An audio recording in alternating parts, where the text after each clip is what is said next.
wassalamu ala Rasulillah wa ala alihi wa ashabihi wa man walah. Rabbi shrah li sadri wa yassir li amri wahlul 'uqdatam min lisani yafqahu qawli, amma ba'd. Alhamdulillahirabbil alamin. Pada petang ini kita bertemu lagi, ataupun malam ni lah kita bertemu lagi dalam siri kuliah tadabbur surah Al-Baqarah yang kita dah sampai kepada ayat 111. Alhamdulillah, kita ada lebih kurang, kalau dalam juzuk 1 tu kita ada berbaki lebih kurang 4 muka surat lagi. Sebelum itu saya mengucapkan juga terima kasih banyak-banyak kepada pihak penganjur kita, Global Ihsan, dan saya juga mengalu-alukan sahabat-sahabat semua hadir-hadirat yang bersama dengan kita pada malam ini di live IG, di Zoom dan di Facebook. Ahlan wa sahlan, dan insya-Allah pada malam ini kita akan teruskan kembali seperti biasa sambungan daripada ayat yang ke-111. A'udzu billahi minasyaitonir rajim. Bismillahirrahmanirrahim. Wa qalu lan yadkhulal jannata illa man kana hudan aw nasara. Tilka amaniyuhum qul hatu burhanakum in kuntum sadiqin. Okay, kalau kita bersama dengan kita Quran, so tuan-tuan puan-puan semua boleh membuka Quran di hadapan untuk kita sama-sama selusuri ayat ni insya-Allah. Wa qalu la yadkhulal jannata illa man kana huda. Orang-orang Yahudi, mereka ini mengatakan bahawa tak ada sesiapa pun yang akan masuk syurga kecuali mereka yang beragama Yahudi. Au Nasara, begitu juga orang Kristian, mereka mengatakan hanya mereka sahajalah yang akan masuk syurga. Maksudnya setiap daripada kelompok ataupun golongan masing-masing cuba mendakwa bahawa mereka lah yang berhak untuk nak memasuki syurga. Allah deny perkara ini, Allah mendustakan mereka, Allah criticize atau respond balik kepada mereka bahawa sebagaimanalah kalau kita tengok pada ayat yang ke-180 sebelum ini, yang mereka mengatakan lan tamassana nar illa ayyaman ma'dudah. Kami ni kalau masuk neraka pun tak masuk melainkan sekejap sahaja. Maksudnya Allah nak reverse ataupun respon balik kepada confident kelompok-kelompok Yahudi dan Nasrani yang mengatakan bahawa mereka ini tidak masuk syurga. Allah kata tilka amaniyuhum. Kan, ini semua hakikatnya adalah impian mereka ataupun angan-angan mereka semata-mata. Satu benda yang mereka merasakan perkara itu benar tetapi sebenarnya tidak. Dan Allah cabar mereka, Allah kata qul hatu burhanakum in kuntum sadiqin. Kerana Allah kata minta bukti daripada mereka ni semua. Kalau mereka ini benar, sebab nak masuk ke syurga, nak menang syurga ini tidak boleh dengan hanya sekadar berangan-angan semata-mata, tetapi ia mestilah melalui al-istislam, melalui penyerahan diri kita kepada Allah Subhanahu wa taala, dan juga kita tunduk kepada hukum hakam yang Allah Subhanahu wa taala telah perintahkan. Kemudian ayat yang ke-112, Allah Subhanahu wa taala berfirman, bala man aslama wajhahu lillah wa huwa muhsin falahu ajruhu 'inda rabbih wala khaufun 'alaihim wala hum yahzanun. Bala, maksudnya bala ni Allah nak deny balik dia orang. Allah kata bukanlah ianya seperti mana yang kalian semua dakwa ataupun yang kalian semua angan-angankan. Sebaliknya, man aslama wajhahu lillah, sesiapa yang menyerahkan dirinya kepada Allah Subhanahu wa taala. Maksudnya siapa yang memeluk Islam, yang melaksanakan hukum hakam Allah, yang patuhlah berpegang teguh dengan agamanya. Sebab maksud daripada Islam ni, maksud dia berasal daripada kalimah al-istislam. Al-istislam ni penyerahan diri, ataupun al-khudu', maksudnya kita tunduk. Dan bila Allah kata man aslama wajhahu lillah, siapa yang menyerahkan wajahnya kepada Allah, bukannya maksudnya kita serahkan muka kepala kita saja, tidak, tetapi Allah gunakan perkataan wajah di sini sebab wajah ni anggota manusia yang paling mulia. So Allah gunakan kalimah wajah ini sebagai simbolik kepada kemuliaan manusia itu sendiri. Siapa yang menyerahkan dirinya kepada Allah, diri, tapi Allah petik guna kalimah wajah. Sebab wajahlah bagi seorang Muslim itu, dia meletakkan wajahnya ketika di atas tanah ketika bersujud kepada Allah. Ini semua tanda kita menyerahkan diri, al-istislamul khudu' kepada Allah Subhanahu wa taala. Wa huwa muhsin. Begitu juga bukan sekadar syurga ni untuk orang-orang yang masuk Islam ataupun mengucap dua kalimah syahadah sahaja, tetapi wa huwa muhsin, orang-orang yang berbuat baik. Orang-orang yang buat baik dengan tutur kata dia, orang-orang yang buat baik dengan amal salehnya. Daripada sudut akhlaknya, daripada sudut karakternya, maksud sikap kita semua ni adalah menepati apa yang diperintah, diminta oleh Allah Subhanahu Wa Taala. So, nak masuk syurga mesti kalah dengan akidah yang selamat dan juga dengan amal saleh. Amal saleh semata-mata tanpa akidah yang benar pun tidak mampu membuat kita masuk syurga. Begitu juga kalaulah kita hanya berakidah dengan yang akidah yang betul, tetapi amalan kita pula banyak maksiat dan sebagainya, susah juga untuk nak kita menang syurga Allah. Muhsin daripada kalimah ihsan. Ihsan ni juga salah satu maksud dia adalah itqanul amal. Maksudnya kita bersungguh-sungguh dalam kita melakukan amal. Sebab apa bila kita bersungguh-sungguh melakukan amal, ihsan ni dia ada special makna dia. Maksudnya kita merasakan, kita buat betul-betul bila kita merasakan Allah SWT mengawasi kita, memerhatikan kita. Contohnya kalau kita ni tahu ada CCTV di hadapan kita yang sentiasa memerhatikan kita, maka kita akan lebih berhati-hati, kita akan takut, kita akan bimbang, so kita akan buat betul-betul, kita takut even nak buat satu kesalahan pun. Sebab itu dalam hadis riwayat Muslim, Nabi SAW kata bila ditanya tentang ihsan, Nabi kata an ta'budallaha ka'annaka tarah fa in lam takun tarahu fa innahu yarak. Okey, maksudnya kita menyembah Allah sebagaimana yang Allah perintahkan. Okey, sebentar saya berhenti jap sebab ada yang kata dalam FB tak ada suara. Saya tak pasti, tapi di Zoom ni boleh dengar ke suara?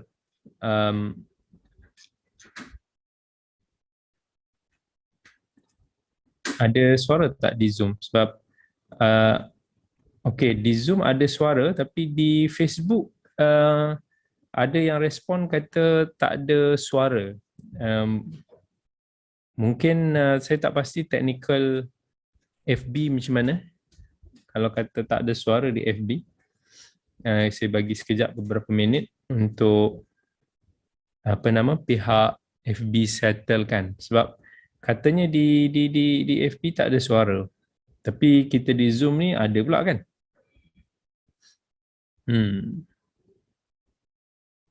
Ya, saya pun tak boleh nak setting sebab yang settingkan bahagian Facebook ni ialah bahagian technician kita. Tapi saya tengok jap Facebook ni.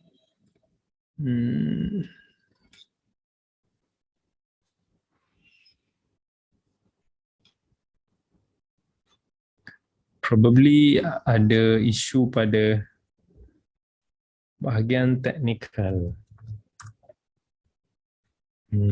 Local ihsan.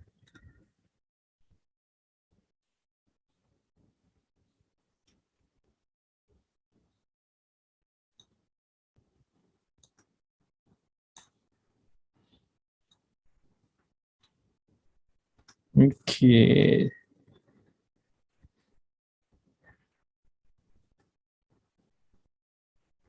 Okey, kalau kata ada yang berurusan dengan pihak Facebook, mungkin boleh dibetulkan, sebab saya tak boleh buat apa-apa, sebab di sini kita semua okey. Kejap ada call daripada Kak Jini.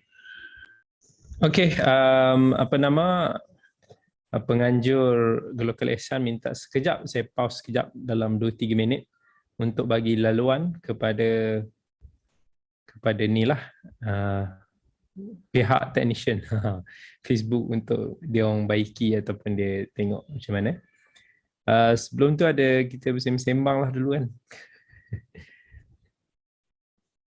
So apa khabar semua? Semoga baik-baik. Apa ni, tengok background kita ni pakai Masjid Nabawi. Ni tempat-tempat yang sangat-sangat rindu dululah kita lalu jalan. Masya Allah. Hmm. Waalaikumsalam warahmatullahi wabarakatuh. Yang berada di IG, kita tunggu sekejap dalam 2 minit bagi laluan kepada pihak Facebook untuk memperbaiki bahagian suara. Okey. So insyaAllah kita sambung lagi. Moga-moga sudah dibaikilah di Facebook sana. Baik. Tadi kita sebut tentang bila Allah kata wahwa muhsin. Muhsin ni maksudnya kita melakukan sesuatu amalan itu dengan bersungguh-sungguh. Natijah daripada kita merasakan bahawa Allah sentiasa memerhatikan kita, Allah sentiasa melihat kita, mengawasi kita. Kalau kita di tempat kerja ada CCTV atau kita tahu bos kita tengah melihat kita, kita akan bersungguh-sungguh, kita akan risau untuk nak culas. Dan kalau kita, begitu juga dalam apa juga kita lakukan, kalau kita merasakan ada sesuatu yang sentiasa memerhatikan kita, kita akan risau untuk nak melanggar batasan ataupun berkelakuan dengan kelakuan yang tidak elok. Jadi dalam ihsan ni sebenarnya dia adalah konsep CCTV yang terbaik. Bila Nabi kata anta'budallaha ka'annaka tarahu fa illam takun tarahu fa innahu yara. Sembahlah Allah, buatlah baik, buatlah apa-apa amalan yang Allah redai seperti mana kamu sedang melihat Allah. Maksudnya seperti mana Allah yang ada di hadapan kamu. Mesti of course di dunia kita tak boleh tengok tapi we feel that. Dan of course kita tak boleh melihat, tetapi bila kita tahu kita tak boleh melihat, kita tahu Allah itu sedang melihat kita. Jadi ihsan ni dia adalah satu perkara yang sangat dituntut dalam kehidupan kita. Apa sahaja nikmat yang Allah berikan kepada kita, kita kena kongsi.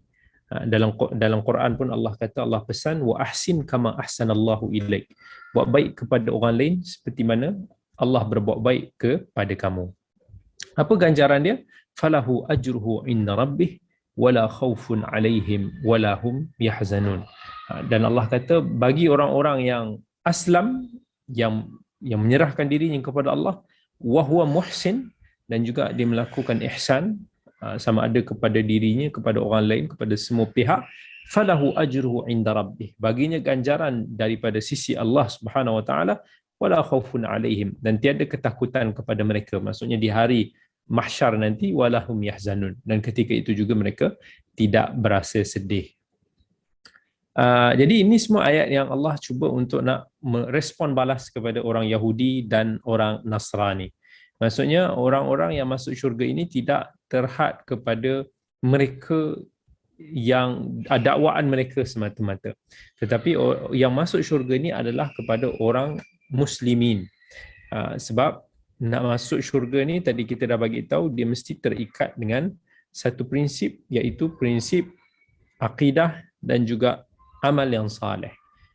Dan bila kita tidak mencukupi elemen-elemen ni, maka susah kita nak masuk syurga. Jadi kalau orang tanya, takkanlah Ustaz saya kenal saya punya seorang sahabat saya non-Muslim, baik sangat, takkan dia tak boleh masuk syurga? Tak boleh. Sebab itu apa yang Allah, bila kita mukmin, kita beriman dengan Allah, kita percaya dengan Allah, so itu apa yang Allah khabarkan kepada kita. Orang yang mensyirikkan Allah, orang yang kufur kepada Allah, orang yang tidak beriman kepada Allah, sekiranya telah sampai seruan itu kepada mereka, mereka bukanlah daripada kalangan ahli fitrah, maka mereka tidak dapat masuk ke syurga. Walaupun sebaik mana pun mereka.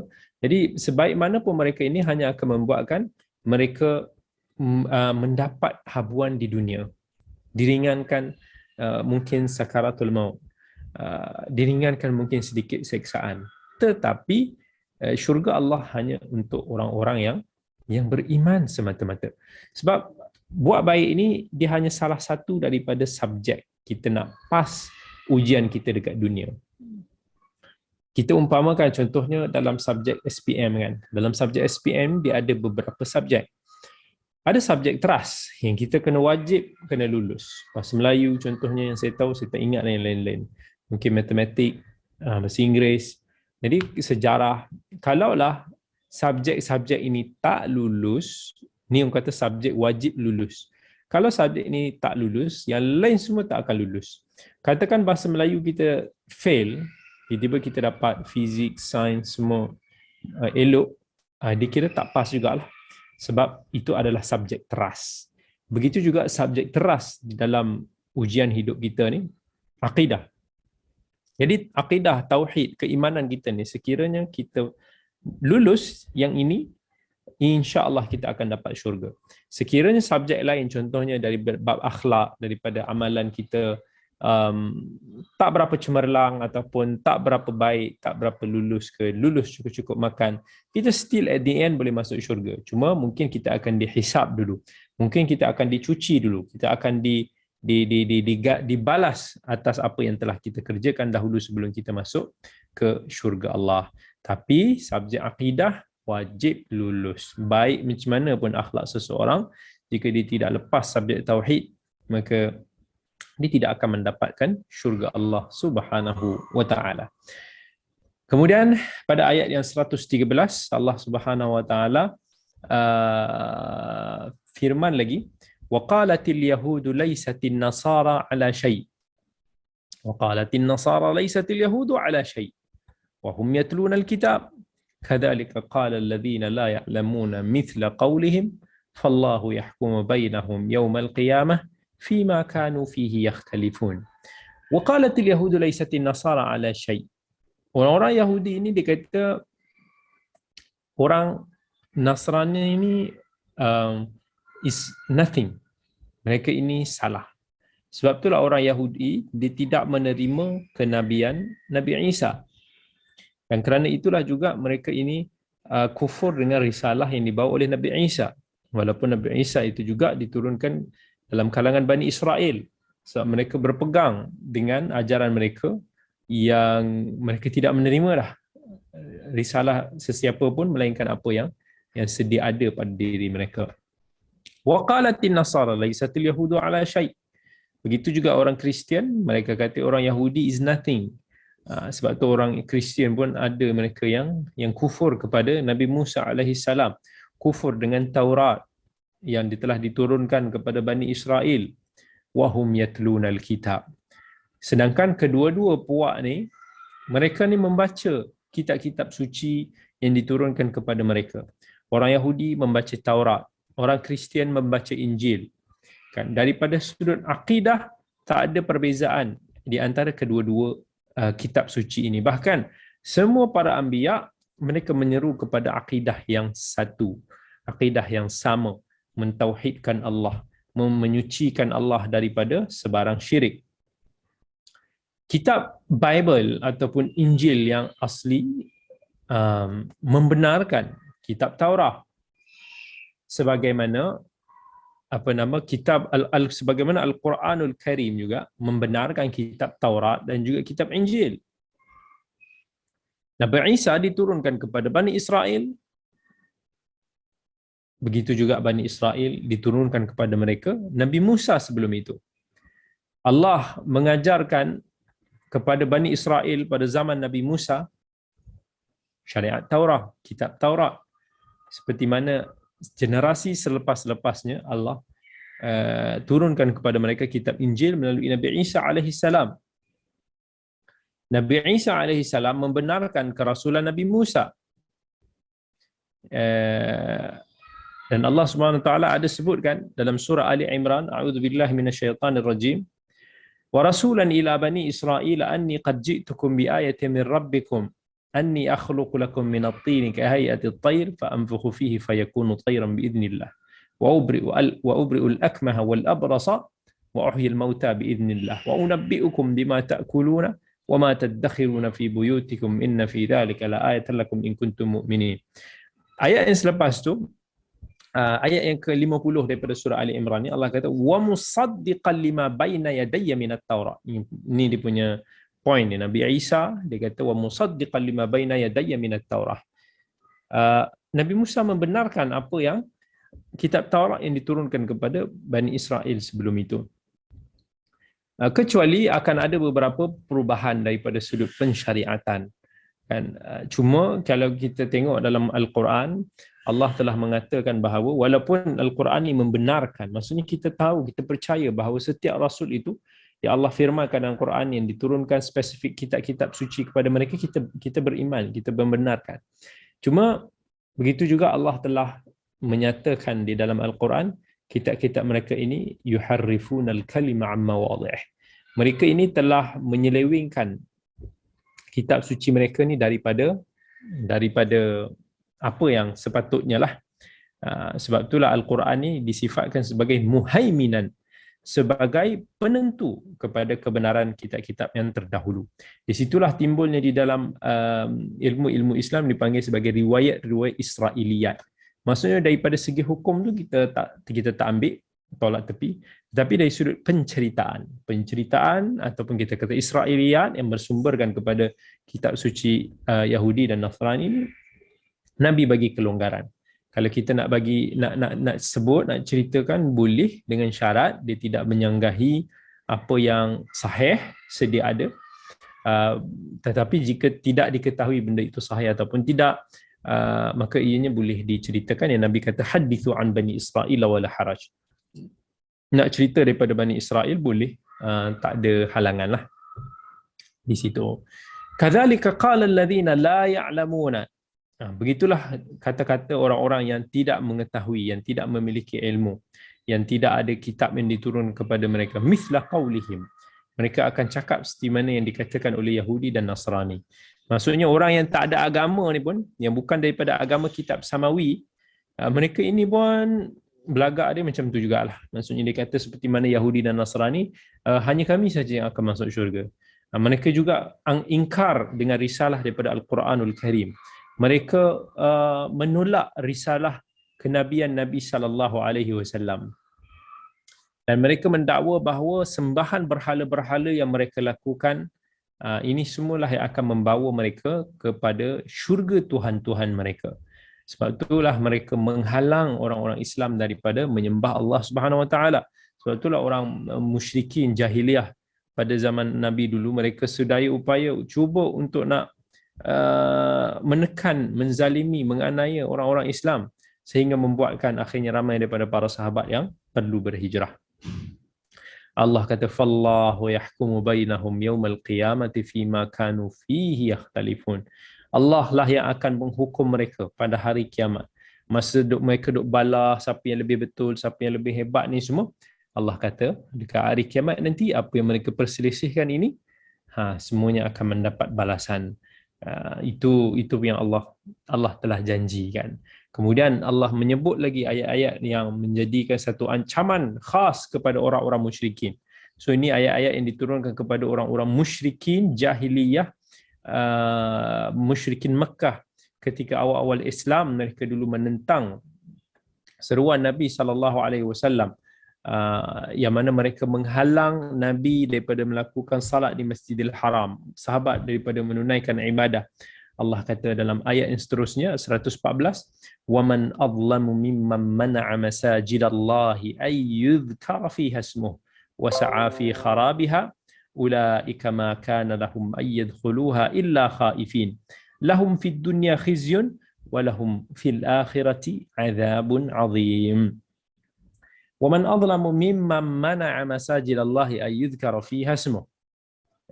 Allah kata tak ada sesiapa pun yang lebih zalim daripada mereka-mereka yang telah menghalang orang-orang beriman daripada menunaikan ibadah di rumah-rumah Allah.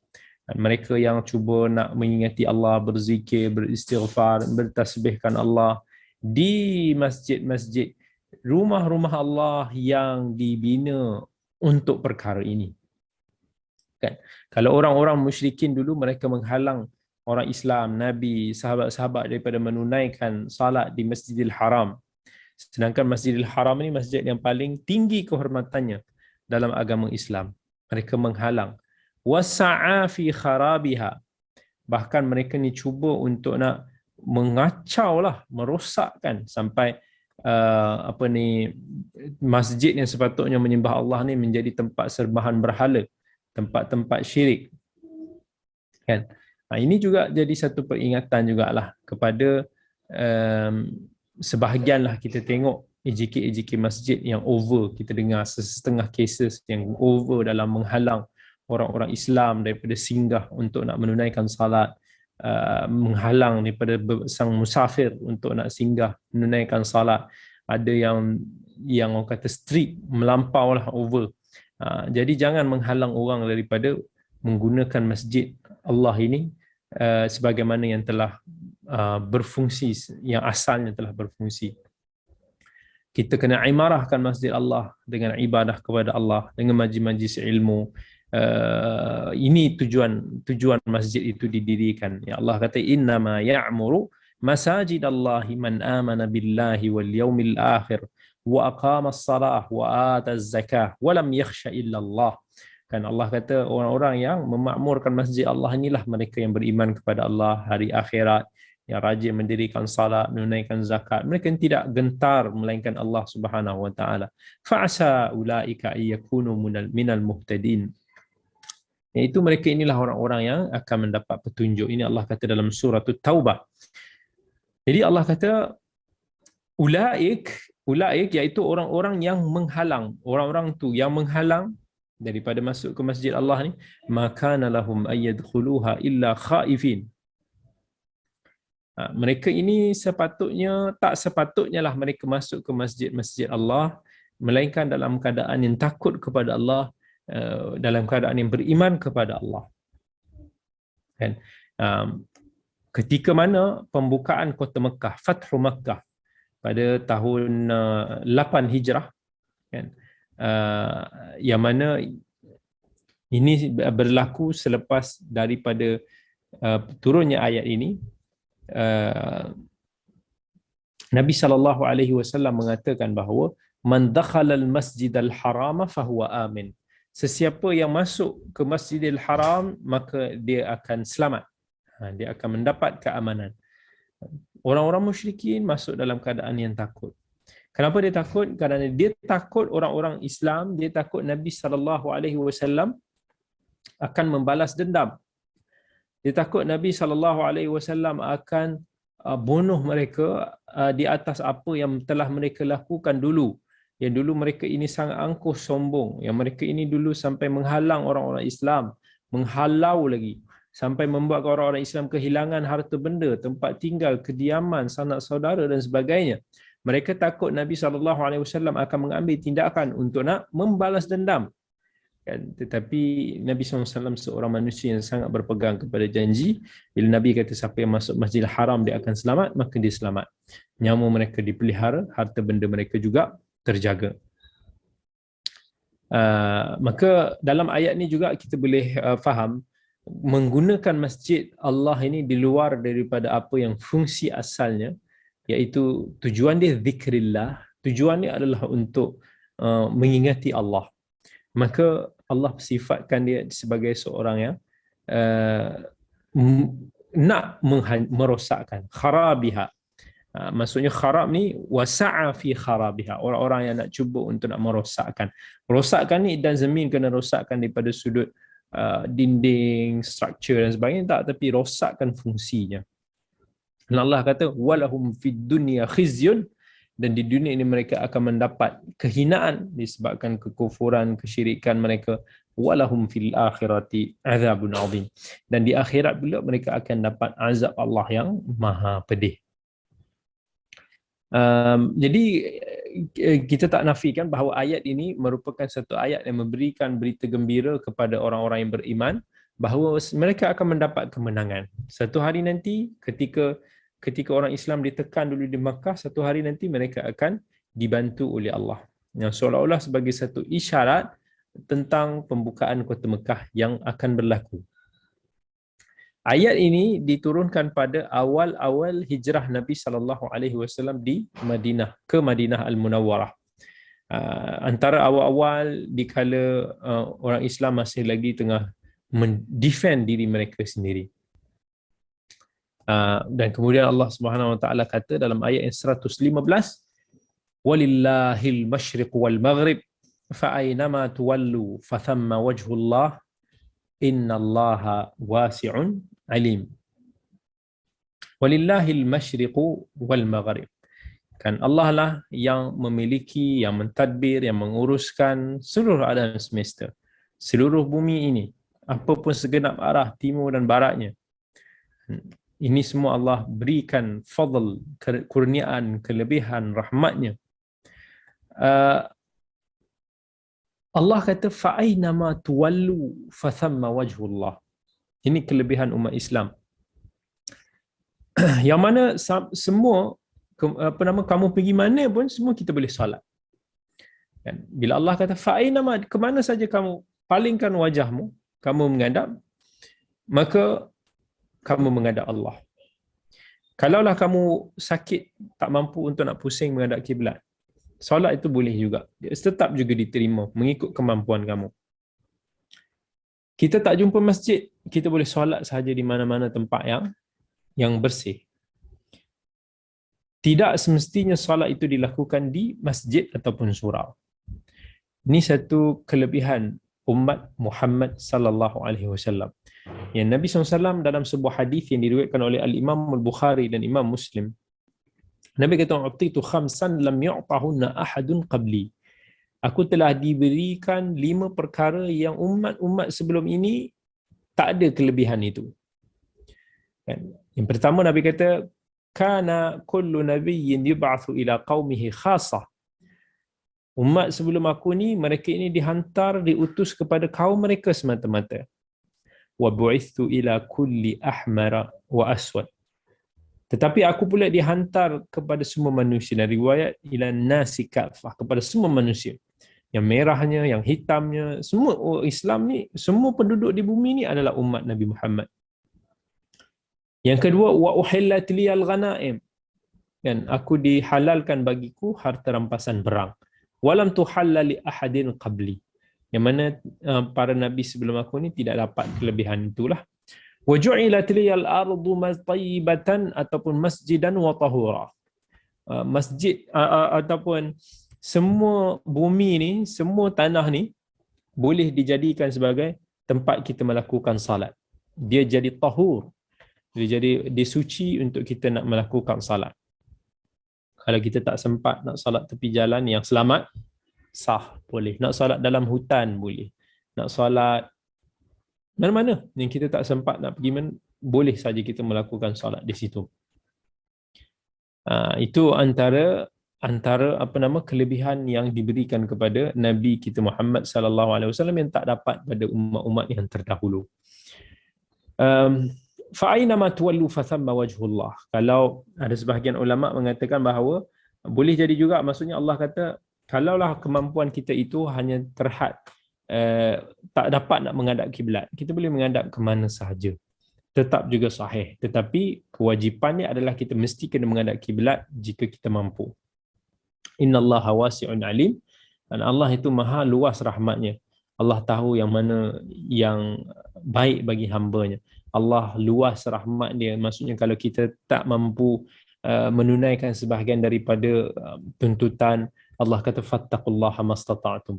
Bertakwalah kepada Allah dengan kadar yang kamu mampu. Dan tak boleh solat berdiri, boleh duduk, boleh baring, ikut kemampuan yang kita ada. Alim. Innallaha wasi'un alim. Allah ni maha mengetahui juga dengan apa yang baik bagi kita. Jadi kemudian Allah Subhanahu wa taala sambung lagi dalam ayat 116. Wa qalu ittakhadallahu waladan subhanahu bal lahu ma fis samawati wal ardi kullun lahu qanitun. Ayat 116. Ni Allah masih lagi cerita orang-orang yang masih lagi nak ingkar. Wa qalu ittakhadallahu walada. Mereka ni tetap juga mengatakan bahawa Allah itu ada anak. Orang Yahudi kata Uzair itu adalah anak Tuhan. Orang Nasrani kata bahawa Nabi Isa itu adalah anak Allah. Ta'ala Allah amma yaqulun. Dan Allah Maha Suci daripada apa yang mereka perkatakan.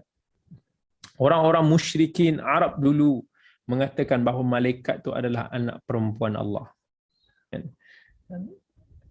Allah dalam surah At-Taubah ceritakan, detailkan lagi tentang ayat ni. Allah kata wa qalatil yahudu Uzairun ibnullah wa qalatin nasara al-masih ibnullah dzalika qauluhum bi afwahihim yudahi'una qaulal ladzina kafaru min qabl qatalahumullahu anna yufakun. Dan ini apa yang Allah perincikan dalam surah At-Taubah. Orang Yahudi kata Uzair anak Allah, orang Nasrani kata Masih itu anak Allah. Kan, bahkan dalam surah Az-Zukhruf Allah kata wa ja'alul malaikata alladhina hum ibadur rahmani inatha. Allah condemn balik kepada orang-orang musyrikin Arab yang kata bahawa malaikat ni sebagai perempuan, mereka ni semua akan dipersoalkan, dipertanggungjawabkan. Subhanah, Allah kata subhanah, dan maha suci Allah. Allah ini suci, bersih daripada segala apa yang mereka perkatakan, syirik yang mereka dakwa dan mereka bawa ini. Qul huwallahu ahad, Allahus samad, lam yalid wa lam yulad wa lam yakul lahu kufuwan ahad. Itu surah tauhid.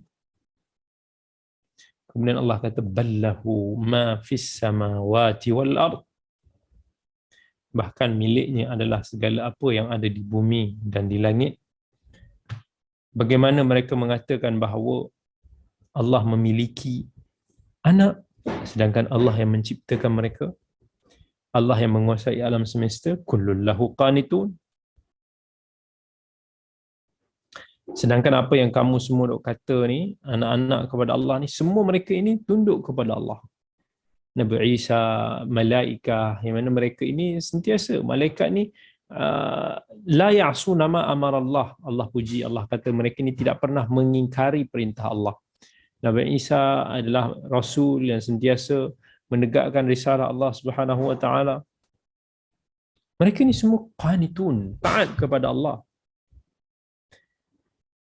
La yastankifa al-masih ay yakuna 'abdan lillahi wal malaikatu al-muqarrabun wa man yastankif 'an ibadatihi wa yastakbir fasayahsyuruhum ilaihi jami'a. Itulah juga yang Allah sebut tentang ayat ni dalam surah An-Nisa.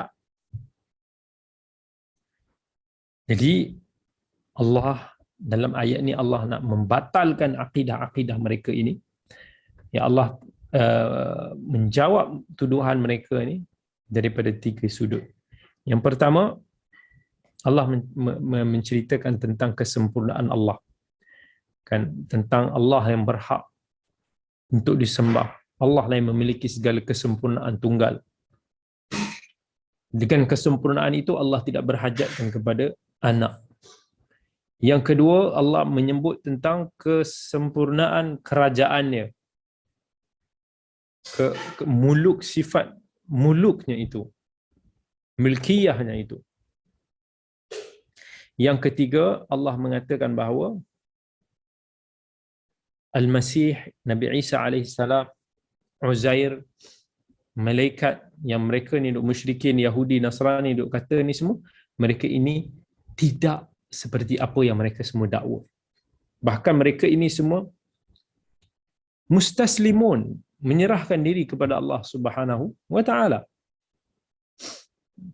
Dan kemudian Allah sebut lagi pada ayat yang seterusnya, ayat yang ke-117, ayat yang menggambarkan lagi tentang keesaan Allah Subhanahu wa taala, yang menyucikan Allah daripada dakwaan-dakwaan Allah ini memiliki anak.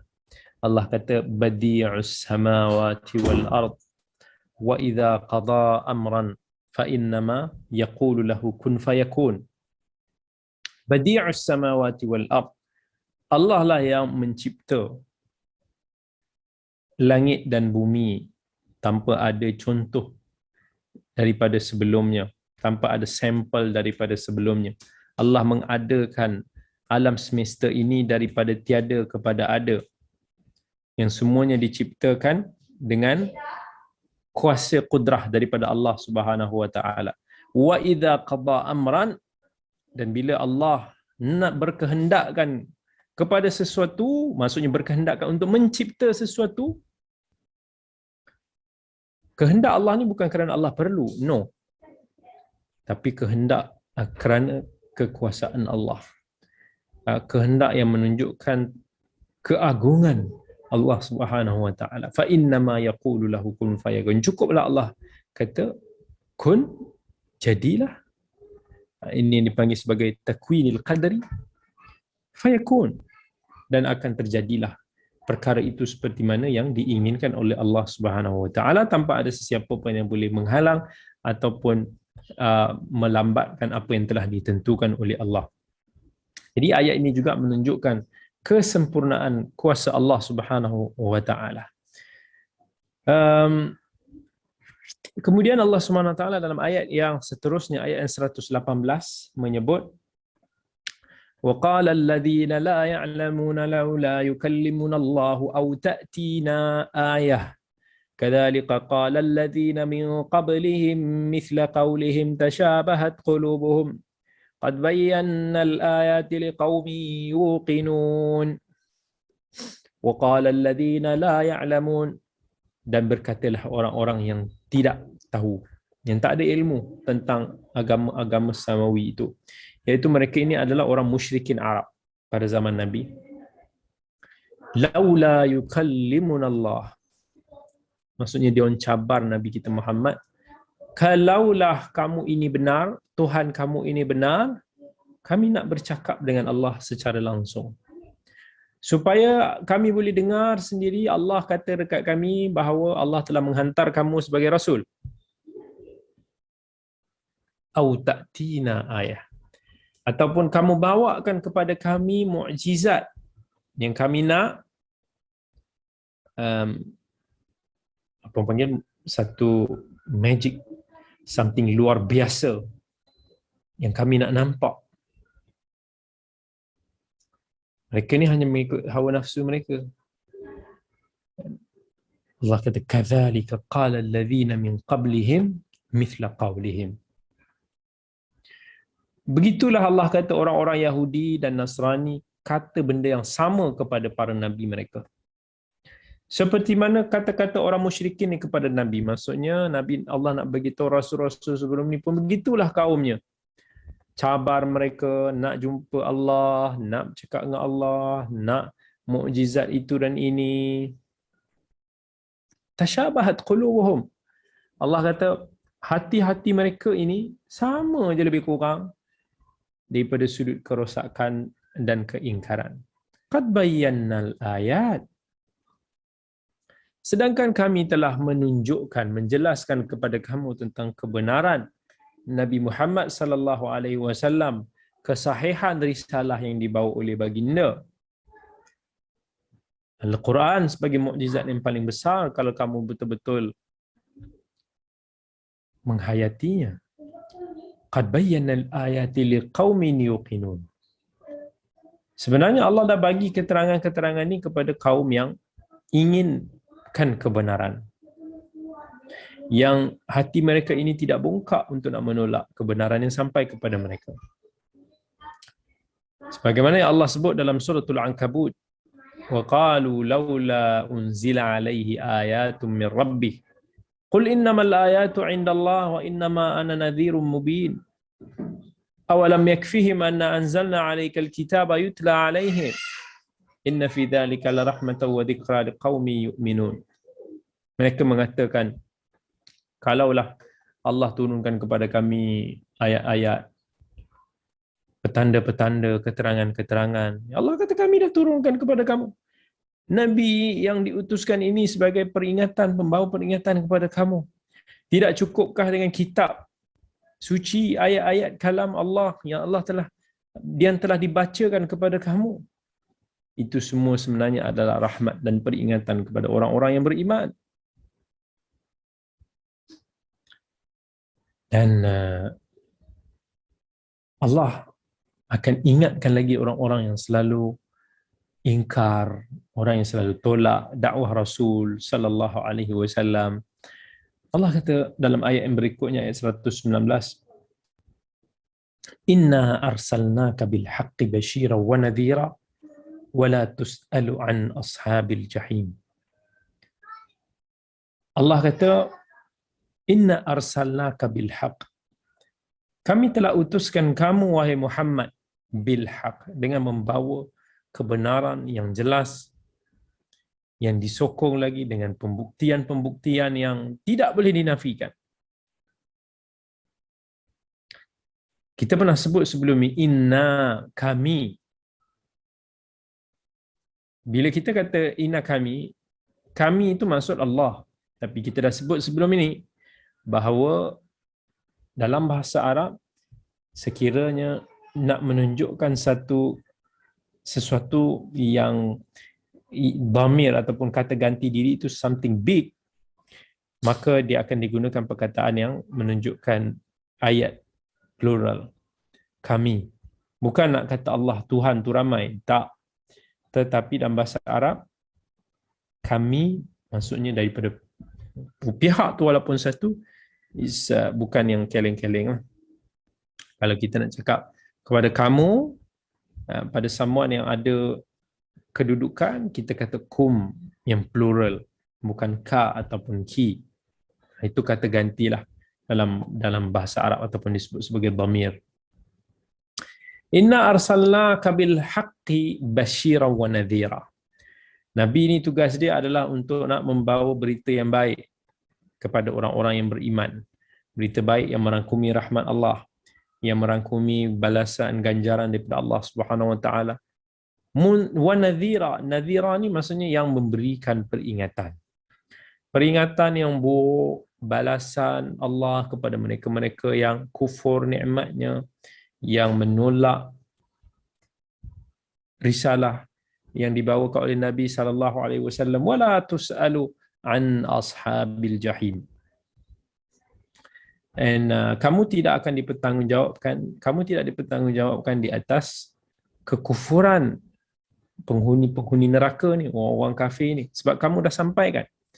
Tugas kita ni adalah untuk nak menyampaikan, menasihati, berdakwah, menjadi asbab sahaja. Tetapi sama ada berjaya ataupun tidak, itu bukan tugas kita. Kita tak boleh expect bila kita nasihat orang tu akan dengar. Kita tak boleh expect bila kita tegur orang, kita sampaikan dakwah tu, orang tu akan terima terus.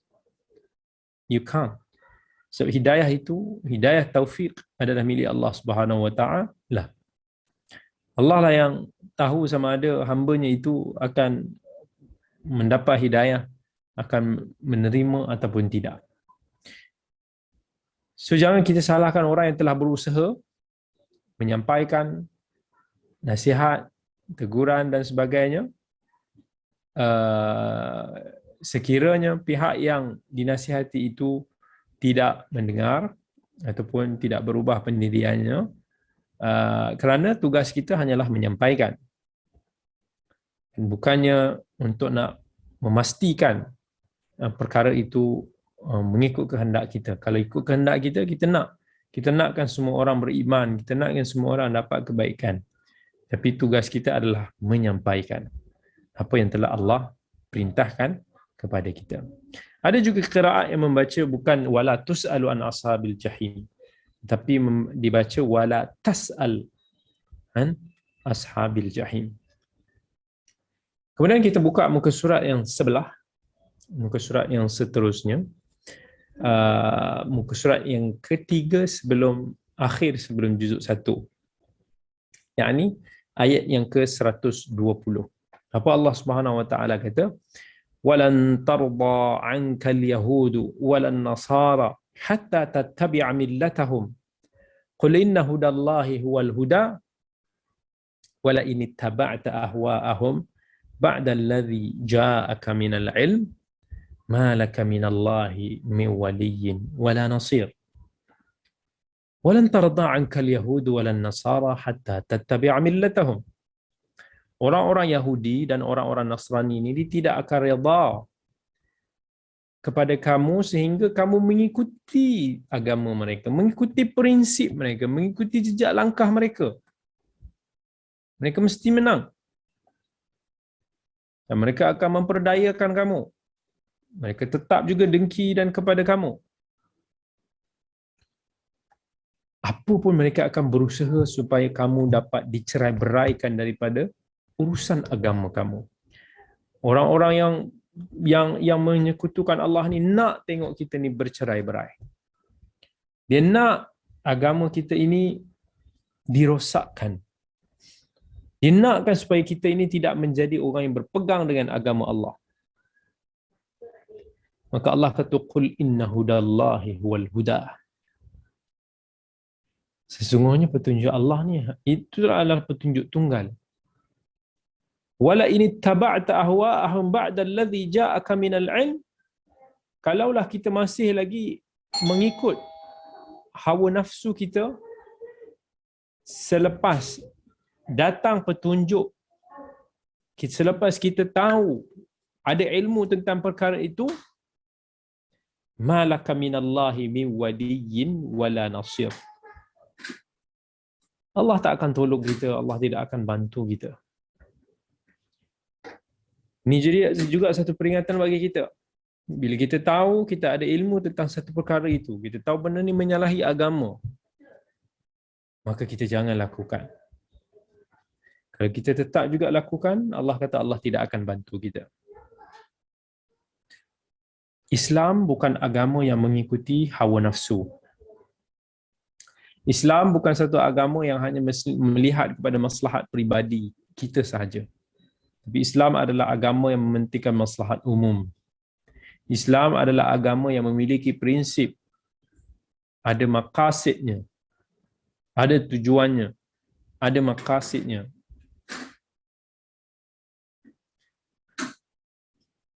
Kita tidak boleh menghalalkan apa yang Allah haramkan. Kita tidak boleh mengada-adakan sesuatu yang tiada dalam agama. Bahkan Nabi SAW pernah diberikan amaran oleh Allah Subhanahu Wa Taala, walau taqawwala alaina ba'd al-aqawil la akhadna minhu bil yamin thumma laqata'na minhu al-watin. Allah bagi ancaman kepada Nabi SAW, kalaulah kamu pun ada nak cuba nak menambah-nambah benda-benda yang tiada dalam Al-Quran, yang tiada dalam agama ni, maka Allah kata Allah juga akan memberikan balasan itu kepada kamu. Itu of course tidak, tapi ini satu keadilan daripada Allah, ancaman daripada Allah. Sebagaimana Nabi SAW juga berlaku adil sampai Nabi kata, "Lau anna Fatimah bint Muhammadin saraqat laqata'tu yadaha." Kalaulah anak aku perempuan Fatimah mencuri, aku sendiri akan potong tangannya sebagai pemimpin lah.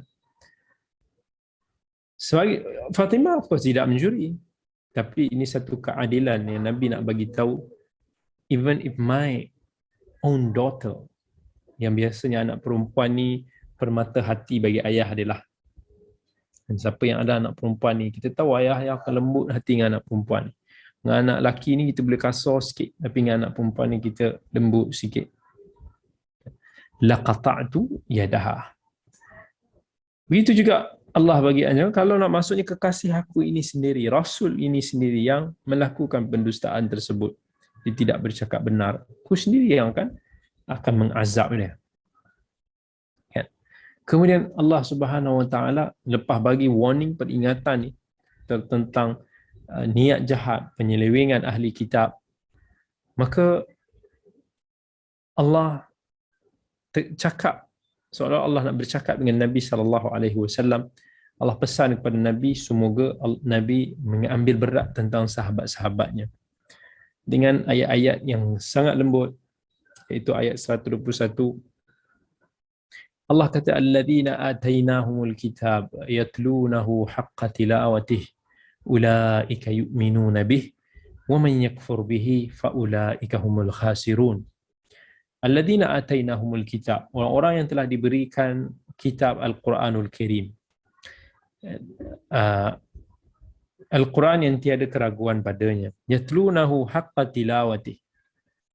Yang mereka ini membaca Al-Quran sebagaimana yang Nabi SAW baca.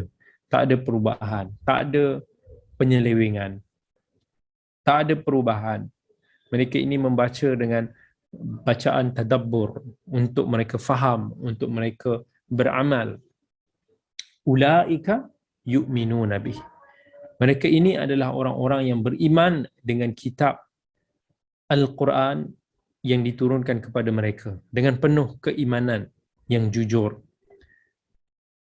Ini merupakan salah satu daripada persaksian daripada Allah Subhanahu Wa Taala yang tinggi kepada sahabat-sahabat Nabi SAW yang membawa risalah kitabullah ini dengan penuh amanah, dengan penuh tanggungjawab untuk disampaikan kepada umat Nabi Muhammad SAW selepas daripada kewafatan baginda.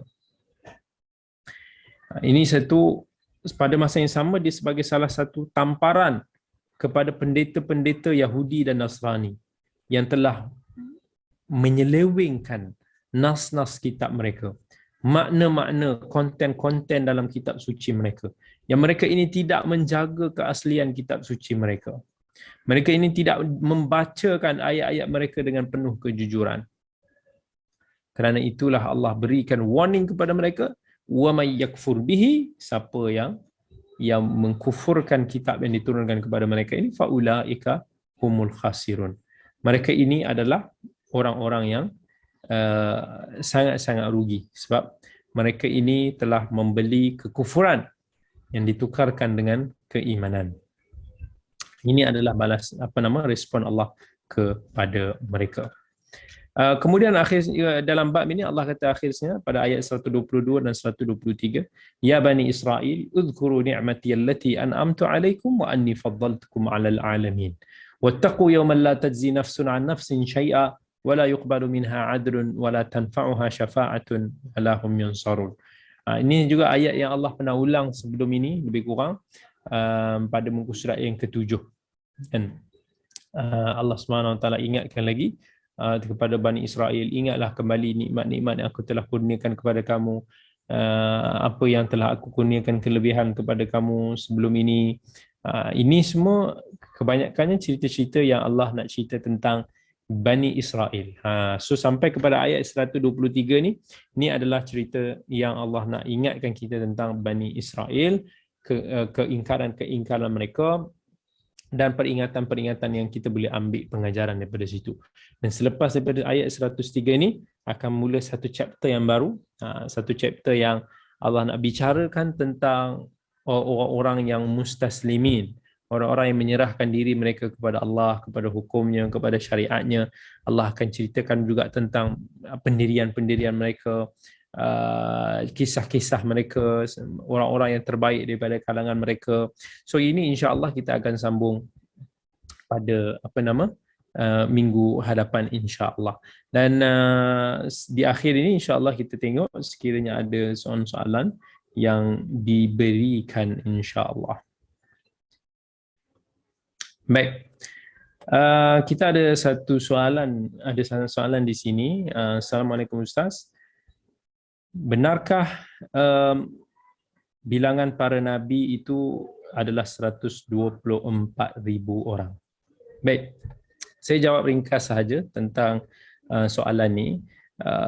Memang tersohorlah di kalangan kita bahawa bilangan para nabi ini adalah seramai 124,000 orang. Ulama berselisih pandangan dalam soal bilangan para nabi dan rasul yang pernah diutuskan, berdasarkan kepada status hadis-hadis yang diriwayatkan dalam bab tersebut. Ada yang kata bilangan Nabi macam bilangan para sahabat, lebih kurang 100,000 lebih.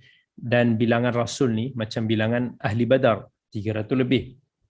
Sebab ada beberapa hadis yang menyebut bilangan para Nabi sekitar 120,000 ataupun 124,000. Dan Rasul pula ada setengah riwayat yang menyebut di antara 313 orang ataupun 315. Antaranya hadis Abi Dzar, riwayat Ibnu Hibban, ada juga yang Al-Imam Ahmad diriwayatkan, tapi dinilai oleh sebahagian ulama hadis seperti Syekh Shu'aib Al-Arnaud dan lain-lain sebagai riwayat yang sangat lemah, disebabkan ada perawinya yang disifatkan sebagai matruk. Matruk ni perawi yang ditinggalkan riwayatnya, sangat lemah. Tapi ada juga hadis lain, contohnya hadis riwayat Anas yang sebut bilangan Nabi ada lebih kurang 8,000. Separuhnya diutuskan kepada Bani Israel.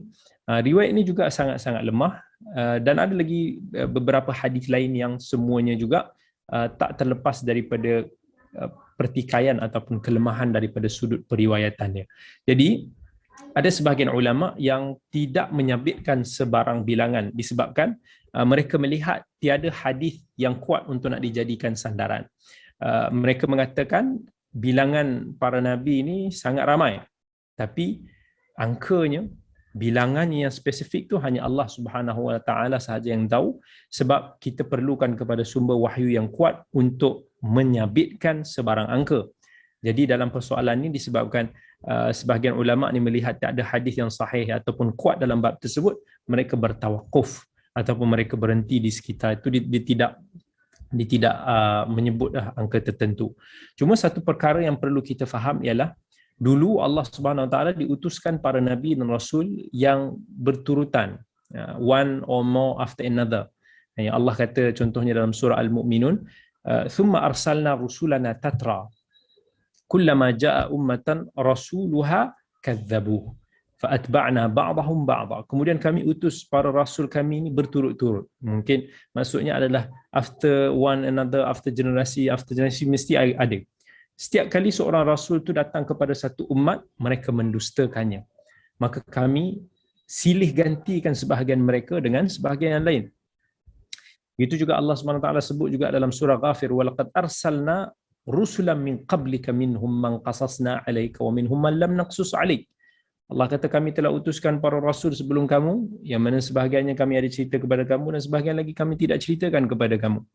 Maksudnya dalam Al-Quran Allah tak detailkan bilangan, tapi sangat ramai yang Allah tak ceritakan kepada kita. Even dalam surah Al-Furqan sendiri Allah ada sebut wa'adan wa thamud wa ashabar ras wa qurunan baina dhalika kathira. Yang masa Allah kata kami telah binasakan kaum Ad, kaum Thamud dan ashabar ras. Allah kata banyak lagi zaman-zaman di antara masa-masa yang disebutkan itu. Banyak lagi yang kita tak tahu. Apa pun, sama ada kita nak terima kata bilangan para nabi ataupun rasul sekian-sekian banyak berdasarkan kepada pentasihan hadis oleh sebahagian ulama. Sebahagian ulama kita tak nafikan ada yang mensahihkan, menguatkan hadis-hadis tersebut, ataupun kita tidak terima sebabkan kita melihat bahawa hadis-hadis dalam bab tersebut tidak kuat kesemuanya, tak adalah sampai merosakkan akidah. Cuma dia hanya membabitkan soal disiplin penerimaan riwayat, iaitu qubul al-akhbar. Wallahu ta'ala alam. Baik, kemudian ada lagi yang bertanya pasal Rasul. Memandangkan hari ini kita ada sentuh pasal Nabi dan Rasul. So ada yang tanya, Ustaz, apa beza di antara Rasul dan juga Nabi? Okay. Beriman dengan Rasul ni adalah sebahagian daripada rukun Islam. Sebahagian daripada nama mereka, para Rasul ni kita tahu berdasarkan wahyu daripada Al-Quran dan Hadis. Dan ada sebahagian lain pun kita boleh ketahui daripada sumber-sumber penceritaan Israiliyat. Cuma daripada sudut perbezaan antara Rasul dan Nabi, ada beberapa pandangan para ulama dalam hal ini. Tapi pandangan yang terpilih ialah para Nabi ialah mereka yang diberikan wahyu oleh Allah, tetapi tidak diperintahkan untuk menyampaikannya kepada manusia sebagaimana para Rasul. Dan para Nabi dia tidak membawa seruan ataupun syariat yang baru. Tetapi peranan dia adalah untuk memperingatkan manusia kepada risalah yang disampaikan oleh para rasul. Contohnya Nabi Musa AS merupakan seorang rasul yang diturunkan kepadanya syariat Taurah. Dan di dalam kalangan Bani Israel selepas Nabi Musa, ada beberapa para nabi yang lain yang mengikuti dan memperingatkan Bani Israel tentang syariat Taurat. Contohnya ini Allah sebutlah dalam suratul Maidah, inna anzalna at-taurata fiha hudan wa nur yahkumu bihan nabiyyuna alladhina aslamu lilladhina hadu. Sesungguhnya kami telah menurunkan kitab Taurat yang mengandungi petunjuk dan cahaya yang menerangi. Melalui kitab itu para nabi yang menyerah diri kepada Allah menetapkan hukum bagi orang-orang Yahudi. Wallahu a'lam. Baik, kemudian ada lagi soalan. Ustaz, siapakah Rasul yang pertama diutuskan? Okey, soalan ni juga ada beberapa khilaf lah. Sebahagian ulama berpandangan bahawa Nabi Nuh alaihissalam merupakan Rasul yang terawal. Ini berdasarkan kepada sepotong ayat dalam suratul Nisa, inna auhayna ilaika kama auhayna ila Nuhi wan nabiyina min ba'di. Sesungguhnya kami telah memberikan wahyu kepada kamu wahai Muhammad sebagaimana kami telah memberikan wahyu kepada Nuh dan para nabi yang diutuskan selepasnya. Macam tu juga ada ayat lain yang Allah sebut, misalnya dalam suratul Hadid, walaqad arsalna Nuhan wa Ibrahim wa ja'alna fi dhurriyyatihim an-nubuwwata wal kitab.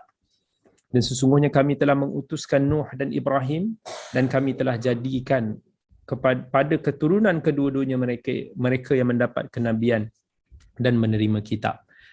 So Mungkin ada yang akan tertanya, bukankah yang kita dengar selalu ni Rasul yang terawal Nabi Adam? Maksud macam mana Rasul yang terawal ni bukan Nabi Adam alaihissalam? Okay, kita kata kerana pada ketika itu manusia masih lagi sangat sikit. Masa tu manusia ni hanya terdiri daripada kalangan zuriat Nabi Adam. Dan ketika itu juga mereka masih lagi belum begitu berselisih dalam aspek tauhid. Kemudian apabila keturunan Nabi Adam ni semakin ramai dan sudah beranak pinak menjadi klan-klan dan mula melupakan ajaran Allah Subhanahu wa taala, barulah diutuskan para rasul. Sebab itulah Allah Subhanahu wa taala sebut dalam suratul Baqarah, kana an-nasu ummatan wahidah fab'atha Allahu an-nabiyyina mubashshirina wa mundhirin wa anzala ma'ahumul kitaba bil haqq liyahkuma bainan nasi fi makhtalafu fihi. Manusia ini dulu adalah satu umat. Maksudnya yang ikut agama Allah yang satu. Kemudian mereka telah berselisih, maka Allah utuskan kepada para nabi itu mereka-mereka yang memberikan khabar kepada orang-orang yang beriman dan memberikan amaran. Begitulah. Kemudian ada juga sebagian ulama melihat sebuah hadis yang diriwayatkan oleh Imam Al-Bukhari, itu sebuah hadis syafaat di akhirat. Masa itu ada manusia mendatangi Nabi Adam alaihissalam, kemudian mereka mendatangi Nabi Nuh, dan mereka masa tu nak merayu ni, manusia nak merayu kepada para nabi dan para rasul untuk nak meminta syafaat. So manusia bila datang jumpa Nabi Nuh, dia kata, ya Nuh, anta awwalur rusuli ila ahli al-ard. Wahai Nuh, kamulah rasul yang terawal yang diutuskan kepada penduduk bumi. Jadi menurut sebahagian pandangan para ulama, Nabi Nuh alaihissalam adalah merupakan rasul yang pertama diutuskan kepada kaumnya selepas berlaku syirik. Manakala kalau kita kata Nabi Adam itu sebagai rasul, kerasulan Nabi Adam SAW ni sebenarnya hanyalah untuk dirinya sendiri dan juga ahli keluarganya sebelum berlakunya ataupun berleluasanya syirik. Wallahu ta'ala alam. Baik, kita ambil sikit lagi soalan. Ya, ada yang tanya juga, rasul yang paling mulia siapa? Okey, rasul yang paling mulia, semua rasul kita tahu adalah rasul yang paling mulia.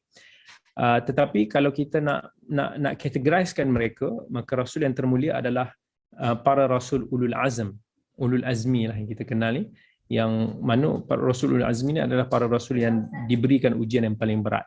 Yang mana nama-nama mereka ni Allah ada rumuskan dalam sepotong ayat suratul Ahzab, wa idh akhadna minan nabiyyina mitsaqahum wa minka wa min Nuhin wa Ibrahim wa Musa wa Isa, dan termasuk daripada Nabi kita Muhammad sallallahu alaihi wasallam. Minka tu maksudnya Nabi Muhammad sallallahu alaihi wasallam. Manakala rasul yang paling mulia daripada kalangan rasulul azmi definitely adalah Nabi kita Muhammad sallallahu alaihi wasallam, dan Nabi sendiri dalam hadis riwayat Muslim pun pernah sebut, ana sayyidu waladi Adam, aku adalah penghulu anak kepada Adam.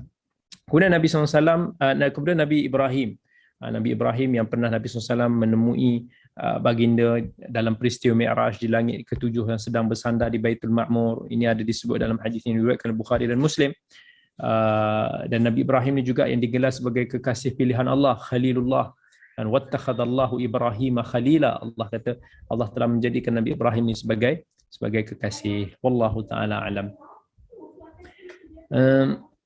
Ada yang tanya, Assalamualaikum, Dr. KJ nak tanya, boleh tak salat jamak qasar jika datang ke KL dari Johor pada Rabu hingga Jumaat, lepas tu pergi ke Kepong dan balik Johor pada Ahad? Boleh?